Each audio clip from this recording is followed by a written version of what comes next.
Dale, and welcome to Cox Local Edition on CNN Headline News. My name's Jessica Carver, and I'm with Cox Communications.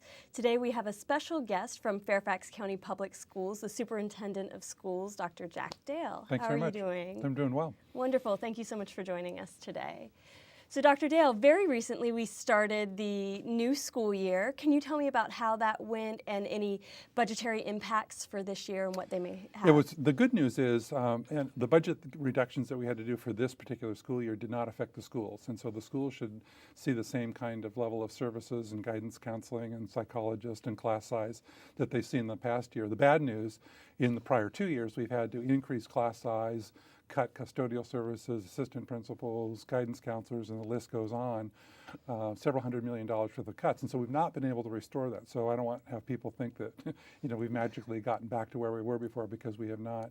But the good news is the cuts that we have had to take have been outside of the school building, so that the kids and the teachers will be the least impacted, we hope.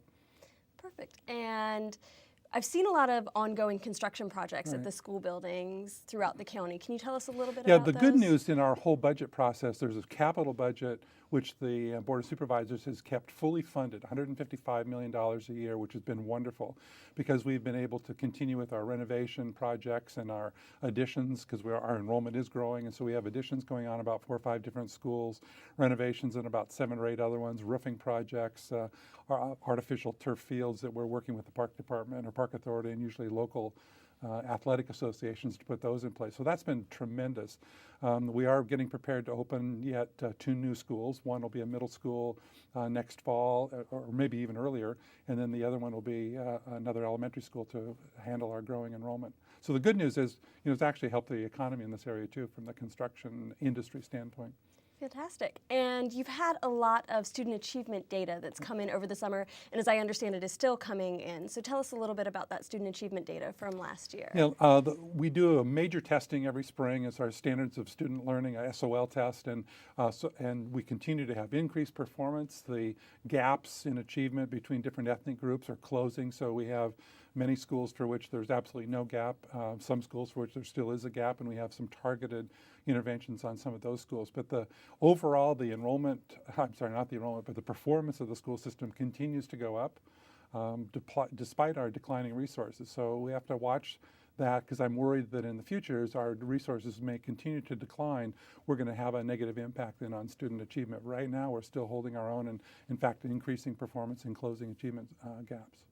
And you did mention some of those student achievement gaps. Can you tell us a little bit about kind of what those are and the initiatives that you have in place to address those gaps? What we measure by way of gaps is we basically take the 4 major groups, African American, Hispanic, Caucasian, and Asian, and ask, are there gaps in those groups?